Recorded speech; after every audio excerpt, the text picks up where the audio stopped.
ಕಲಬುರಗಿ ಜಿಲ್ಲೆಯ ಹಿಂದುಳಿದ ವರ್ಗಗಳ ಮೋರ್ಚಾದಿಂದ ಬರುವ ಡಿಸೆಂಬರ್ 22ನೇ ತಾರೀಕಿನಂದು ಬೃಹತ್ ಪ್ರತಿಭಟನೆಯನ್ನು ನಗರದ ಸರ್ದಾರ್ ವಲ್ಲಭ ಪಟೇಲ್ ವೃತ್ತದಲ್ಲಿ ಮಾಡಲಾಗುವುದು. ಈ ಒಂದು ಪ್ರತಿಭಟನೆಯ ಮುಖ್ಯ ಉದ್ದೇಶ, ಈ ಹಿಂದೆ ಕೂಡ ನಾವು ರಾಜ್ಯಾದ್ಯಂತ ಭಾರತೀಯ ಜನತಾ ಪಕ್ಷ ಹಿಂದುಳಿದ ವರ್ಗಗಳ ಮೋರ್ಚಾ ವತಿಯಿಂದ ಏನು ವಿವಿಧ ನಿಗಮ ಮಂಡಳಿಗಳಲ್ಲಿ ಬಜೆಟ್ನಲ್ಲಿ ಏನು ಘೋಷಣೆ ಮಾಡಲಾಗಿದೆ 1600 ಕೋಟಿ ರೂಪಾಯಿ, ಅದನ್ನು ಕೂಡಲೇ ಬಿಡುಗಡೆ ಮಾಡಬೇಕೆನ್ನುವಂಥ ಉದ್ದೇಶವನ್ನು ಇಟ್ಕೊಂಡು ರಾಜ್ಯಾದ್ಯಂತ ಪ್ರತಿಭಟನೆ ಮಾಡಿಸಲಾಗಿತ್ತು. ಕೂಡಲೇ ತಾವು ಸುವರ್ಣಸೌಧದಲ್ಲಿ ಘೋಷಣೆ ಮಾಡಬೇಕೆನ್ನುವಂಥ ವಿನಂತಿನೂ ಕೂಡ ಮಾಡಲಾಗಿತ್ತು. ಆದರೆ ಇದಕ್ಕೇನು ಕ್ಯಾರ್ ಎನ್ನದಂಥ ಸನ್ಮಾನ್ಯ ಮುಖ್ಯಮಂತ್ರಿಗಳು ಅದರಂತೆ ಕಲಬುರಗಿ ಜಿಲ್ಲೆಯಲ್ಲಿ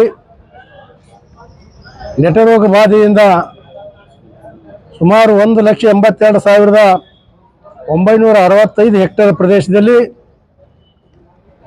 ಏನು ತೊಗರಿ ಬೆಳೆ ನಾಶ ಆಗ್ಯದ ಅಂತ ತಿಳ್ಕೊಂಡು ಕೃಷಿ ಇಲಾಖೆ ಸರ್ಕಾರಕ್ಕೆ ವರದಿ ಸಲ್ಲಿಸಿದರೂ ಕೂಡ ಈ ಬಗ್ಗೆ ಹಲವಾರು ಶಾಸಕರು ಈ ಒಂದು ಸುವರ್ಣಸೌಧದಲ್ಲಿ ಮಾತನಾಡಿದರೂ ಕೂಡ ಕ್ಯಾರೆ ಅನ್ನೋದಂಥ ಸರ್ಕಾರದ ನೀತಿಯನ್ನು ಖಂಡಿಸಿ ನಾವು ಪ್ರತಿಭಟನೆಯನ್ನು ಮಾಡ್ತಾ ಇದ್ದೀವಿ.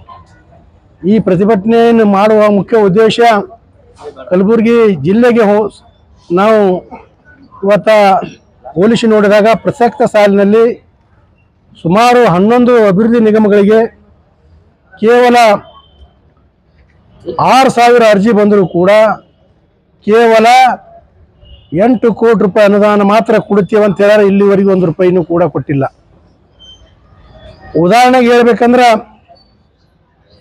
ಈ ಒಂದು ಅಂಬಿಗರ ಚೌಡಯ್ಯ ಅಭಿವೃದ್ಧಿ ನಿಗಮ ಫಾರ್ ಎಕ್ಸಾಂಪಲ್, ಒಂದು ಅಭಿವೃದ್ಧಿ ನಿಗಮಕ್ಕೆ ಸುಮಾರು ಹಿಂದುಳಿದ ವರ್ಗದ 4 ರಿಂದ 4.25 ಲಕ್ಷ ಇರುವಂಥ ಈ ಜನಸಂಖ್ಯೆಗೆ ಕೇವಲ 4 ಗಂಗಾ ಕಲ್ಯಾಣ ಬೋರ್ವೆಲ್ ಕೊರೆಯುವಂಥ ಗುರಿ ಇವತ್ತು ನೀಡಲಾಗಿದೆ.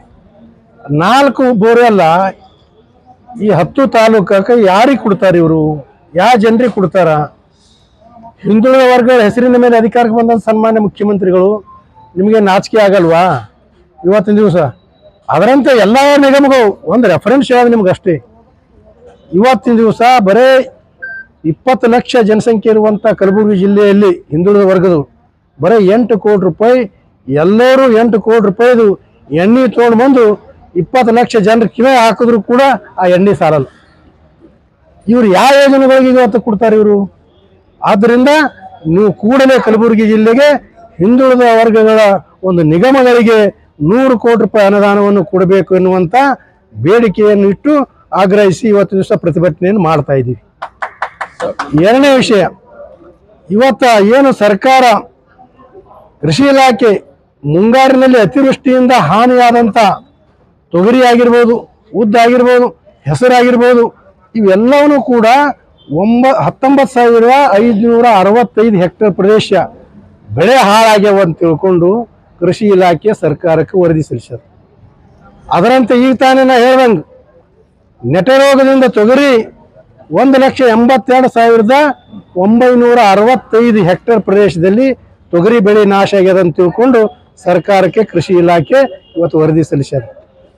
ಸನ್ಮಾನ್ಯ ಉಸ್ತುವಾರಿ ಮಂತ್ರಿಗಳಾದಂಥ ಪ್ರಿಯಾಂಕಾ ಖರ್ಗೆಜಿಯವರು, ಸನ್ಮಾನ್ಯ ವೈದ್ಯಕೀಯ ಸಚಿವರಾದಂಥ ಡಾಕ್ಟರ್ ಶರಣಪ್ರಕಾಶ್ ಪಾಟೀಲ್ಜಿಯವರು ಇದೇ ತೊಗರಿ ಬೆಳೆ ನೆಟ್ಟಗೋದಂಥ ಸಂದರ್ಭದಲ್ಲಿ, ಹಿಂದೆ BJP ಸರ್ಕಾರ ಇದ್ದಂಥ ಸಂದರ್ಭದಲ್ಲಿ ತಾವು ತೊಗರಿ ಕಟ್ಟಿಗೆ ಹಿಡ್ಕೊಂಡು ಇವತ್ತು ಏನು ತಿಮ್ಮಾಪ ನಮ್ಮ ಪಟೇಲ್ ಸರ್ಕಲ್ದಿಂದ ನಮ್ಮ DC ಕಚೇರಿ ಮುಂದೆ ನಿಂತು ಈ ರೀತಿ ಪ್ರದರ್ಶನ ಮಾಡಿದಿರಿ. ನೀವು ಪ್ರದರ್ಶನ ಮಾಡಿ ಪ್ರತಿ ಎಕರೆಗೆ 25,000 ರೂಪಾಯಿ ಪರಿಹಾರ ಕೊಡ್ಬೇಕಂತ ತಿಳ್ಕೊಂಡು, ಸ್ವಾಮಿ ಇವತ್ತು ನಿಮ್ಮದೇ ಸರ್ಕಾರ ಅಸ್ತಿತ್ವದಲ್ಲಿದೆ, ನೀವೇನು ಮಾಡ್ತಾ ಇದ್ದೀರಿ?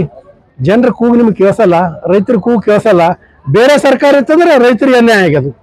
ಈಗ ರೈತರಿಗೆ ಅನ್ಯಾಯ ಆದಾಗ ನಿಮ್ಗೆಲ್ಲ ಈ ದ್ವಂದ್ವ ನೀತಿಯನ್ನು ಬಿಟ್ಟು ಸನ್ಮಾನ್ಯ ಉಸ್ತುವಾರಿ ಸಚಿವರು ನೀವು ಕೂಡಲೇ ಈ ಒಂದು ಮುಂಗಾರು ಮತ್ತು ಹಿಂಗಾರು ಬೆಳೆಗಳಿಗೆ ಹಾನಿಯಾದಂಥ ಬೆಳೆಗಳಿಗೆ ಪ್ರತಿ ಎಕರೆಗೆ 20,000 ರೂಪಾಯಿ ಕೊಡಬೇಕು, ಇಲ್ಲವಾದಲ್ಲಿ ರಾಜೀನಾಮೆ ಕೊಟ್ಟು ಮನೆಗೆ ಹೋಗ್ಬೇಕೆನ್ನುವಂತ ಒಂದು ವಿನಂತಿಯನ್ನು ನಾವು ಮಾಡ್ತಾ ಇದ್ದೀವಿ.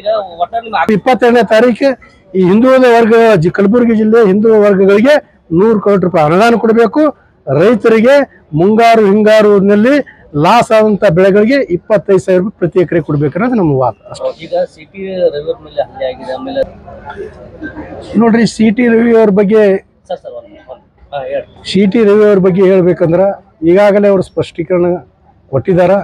ಆ ರೀತಿಯಾದಂಥ ಪದನ ಬಳಸಿಲ್ಲ ಅಂತ. ಈ ಬಗ್ಗೆ ತನಿಖೆಯಾಗಿ ಸೂಕ್ತ ಕಾನೂನು ಪ್ರಕಾರ ಕ್ರಮ ಆಗಲಿ.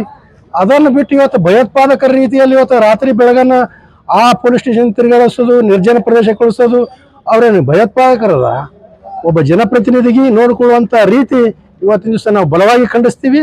ಅದು ಯಾವತ್ತೂ ಕೂಡ ನಾವು ಅದಕ್ಕೆ ನಾವು ಒಪ್ಪೋದಿಲ್ಲ ಅನ್ನುವ ಮಾತನ್ನು ಈ ಸಂದರ್ಭದಲ್ಲಿ ಹೇಳ್ತೀವಿ.